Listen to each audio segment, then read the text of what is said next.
The interstellar research station Helios Ring floated quietly at the edge of mapped space, a vast circle of metal and light turning slowly against a sea of stars. From the outside, it looked calm and perfect. From the inside, it was filled with tension, pride, and unspoken hierarchies.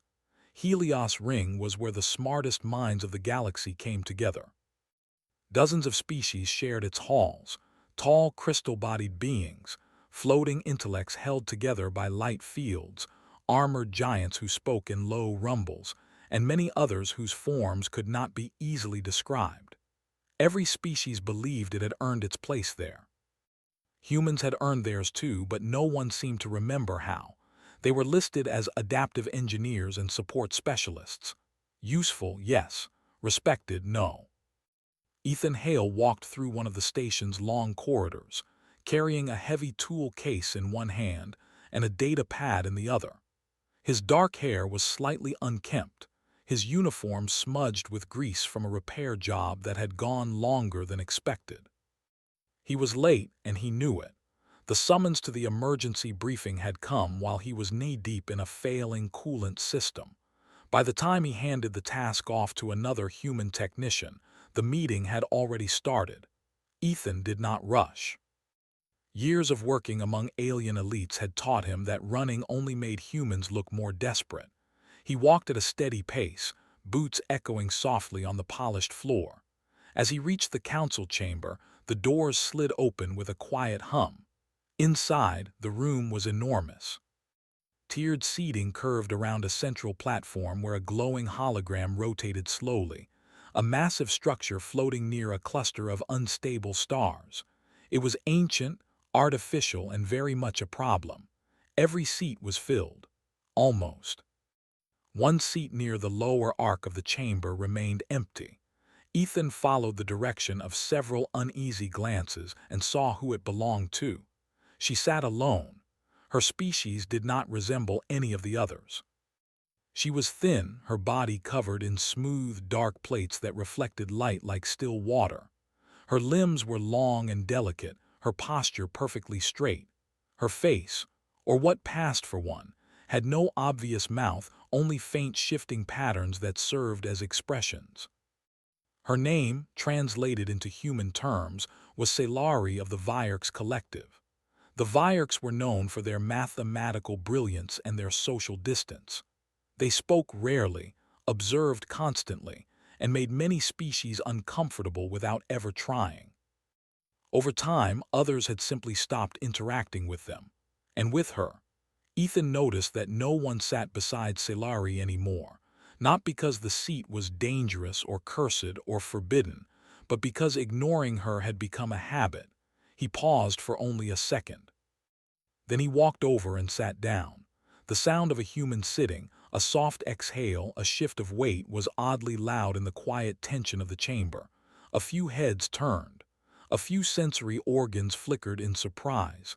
Celari's patterns shifted, not alarmed, confused.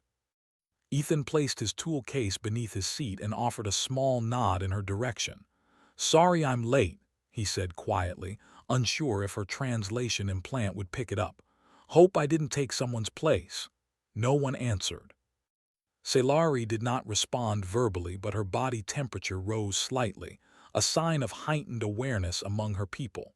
She inclined her head just a fraction. The meeting continued. On the central platform, a projection expanded, showing the ancient structure in greater detail. It was massive, larger than any station ever built by modern species.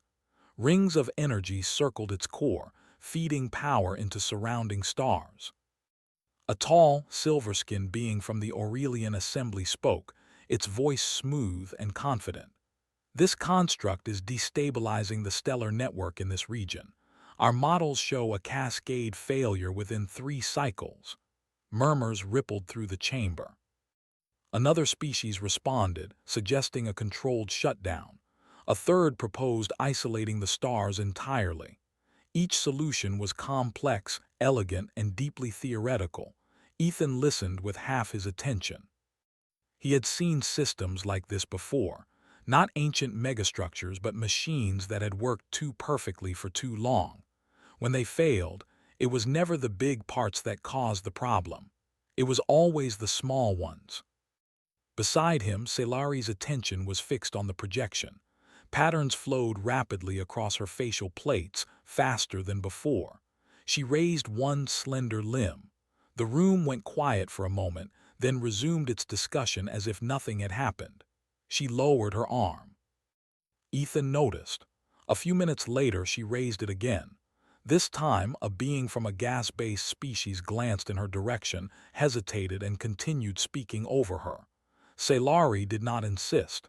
She simply returned to observing. Ethan frowned slightly. As the meeting dragged on, the proposals grew more desperate. Energy redirection, time dilation fields, risky evacuations. None of them addressed the core instability. Finally, Celari spoke.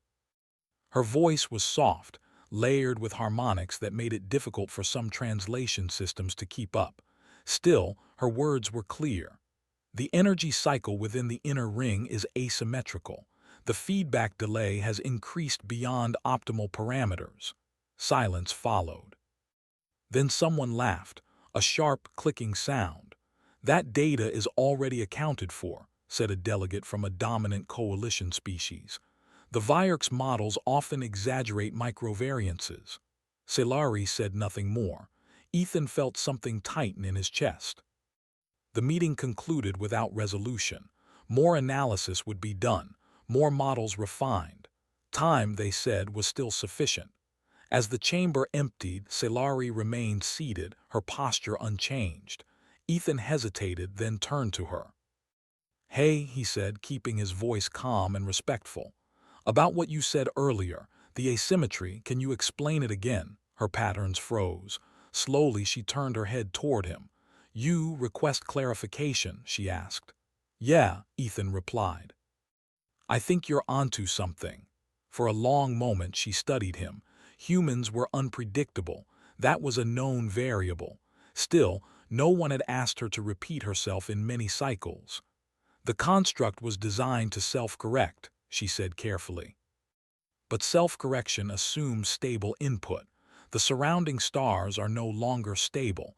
The delay compounds." Ethan nodded, his mind already working. "So it's not breaking because it's old," he said. "It's breaking because it's doing exactly what it was built to do." Celari's patterns shifted in what might have been surprise.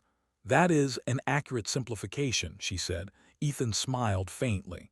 "Happens all the time with human systems." They talked for several minutes more, exchanging ideas. No titles, no hierarchies. Just two engineers trying to understand a problem. For Celari, it was unsettling. For Ethan, it felt natural. Later that cycle, alarms began to ring. They were not the sharp emergency alarms that demanded immediate evacuation. These were worse, low, spreading tones that indicated systemic instability.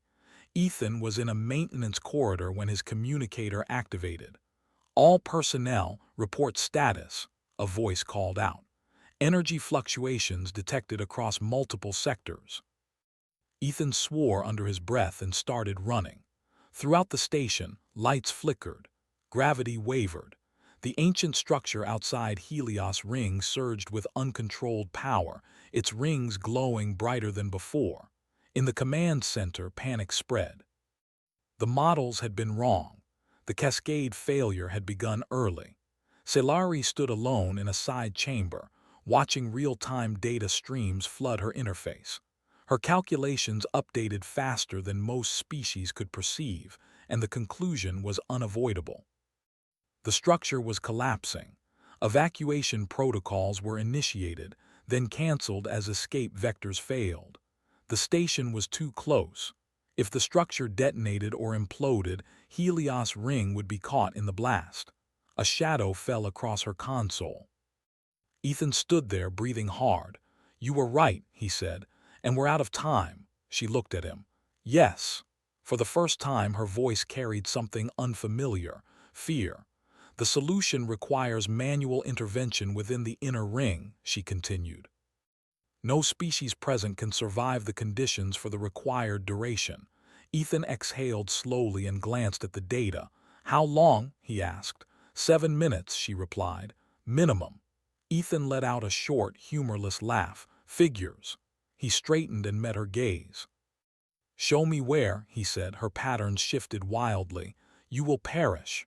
Maybe, he replied, but I've worked in worse places with less warning. She hesitated. Logic demanded refusal. Probability demanded rejection. But time demanded action. She transferred the coordinates. As the station shuddered around them, Ethan picked up his tool case and looked at her. Come on, he said. I'm not doing this alone. She followed. And for the first time in many cycles, Salari of the Vierks collective was not ignored. The inner ring of the ancient structure was not built for living beings. Ethan felt it the moment they crossed the threshold. Gravity twisted in uneven waves, pulling at his body from different directions. His boots clung to the metal surface only because of the magnetic locks he activated seconds earlier. Even then, every step felt uncertain, as if the floor itself might decide to move away. Salari moved beside him, her lighter frame adjusting more easily to the strange forces, though the heat was already rising around her. Energy streams flowed like invisible rivers, brushing against their shields and making the air shimmer. Behind them, Helios Ring loomed, its lights flickering in distress. We have 6 minutes, Salari said, her voice steady but strained. The feedback surge is accelerating. Plenty of time, Ethan replied, though his jaw was tight, just like any other bad repair job. They reached a control node half embedded in the ring structure. It was not a console in the human sense. It was grown, layered with crystalline veins that pulsed in rhythm with the surrounding energy. Symbols shifted across its surface, too complex for most species to interpret in real time. Salari placed both limbs against it. Her patterns changed rapidly as data flooded her senses. The core is attempting to correct itself, she said. It is increasing output to compensate for stellar instability. This worsens the imbalance. So we need to stop it from trying so hard, Ethan said. Yes, she replied, but the system will resist. It was designed to prioritize continuity above all else. Ethan opened his tool case. Inside were simple things, cables, clamps, manual regulators, tools that looked crude compared to the advanced technology around them. Salari noticed. These instruments are basic, she said carefully. They are, Ethan agreed. That's why they work when everything else doesn't. He moved closer to the node, scanning it with a handheld device. Readings spiked immediately, warning alarms flashing across his visor. Radiation's climbing, he said. My suit can take it, but not forever. Salari paused.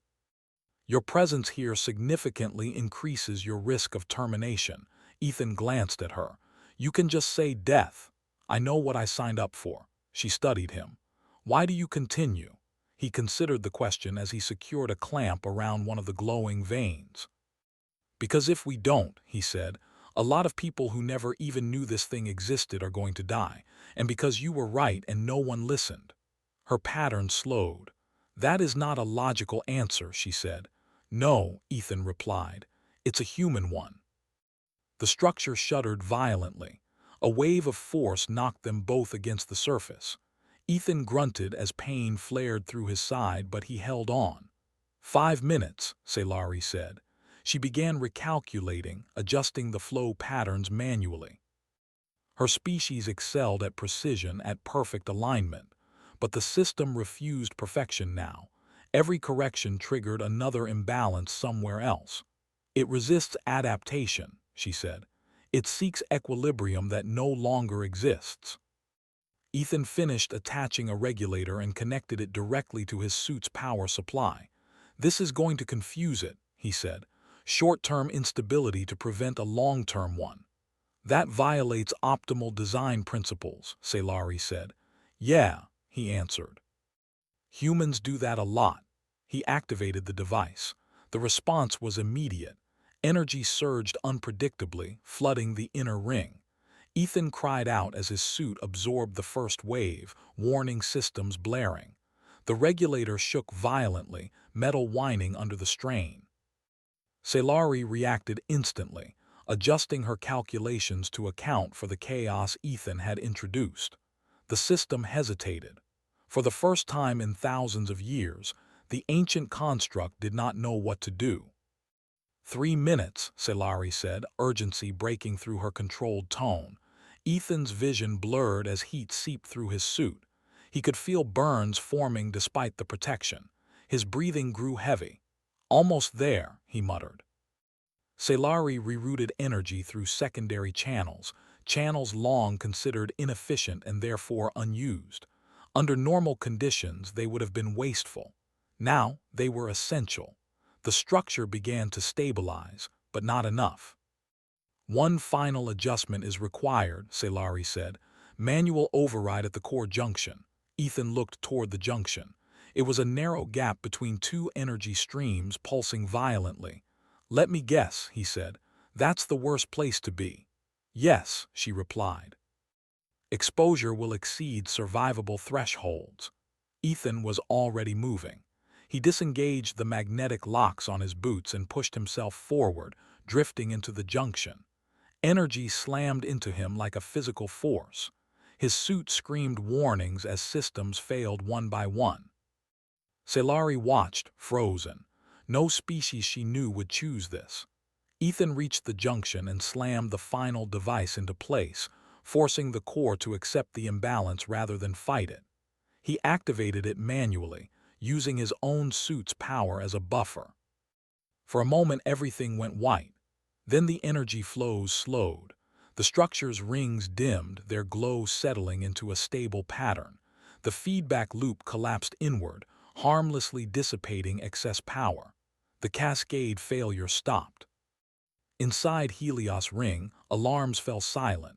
Ethan drifted, barely conscious, his suit dark and cracked. Scifi moved faster than she ever had before. She pulled him free of the junction and dragged him back toward the node, shielding him with her own body as best she could. Ethan, she said, her voice uneven. Respond, he coughed weakly. Still here, he said. Guess I didn't break it. You saved it, she replied. Rescue teams arrived moments later, pulling them both back toward the station. Medical units surrounded Ethan, sealing breaches in his suit and stabilizing his vitals. As he was carried away, he saw Scifi standing nearby, watching him. He managed a tired smile. Told you, he said faintly. 7 minutes. He lost consciousness. When Ethan awoke, the room was quiet. Soft light filled the medical bay and the steady hum of life support systems surrounded him. His body ached, but he was alive. A figure sat beside his bed. Scifi, you're not ignoring me now, are you? He said hoarsely. Her patterns shifted in what he now recognized as relief. You survived, she said, against probability. Humans do that, he replied. She inclined her head. The station council has acknowledged your actions and mine. That's so, Ethan asked. Took them long enough. They listened, she said. This time. In the days that followed, word of what had happened spread quickly. The ancient structure became a case study, not just of engineering failure, but of cooperation. Delegates who had once dismissed Scifi now sought her insight. Seats beside her were no longer empty, but she noticed something else. Whenever a meeting began, humans chose their seats carefully, not near power or status, but near those left alone. Ethan returned to work, his movements slower, his scars a quiet reminder of what he had endured. He did not seek recognition.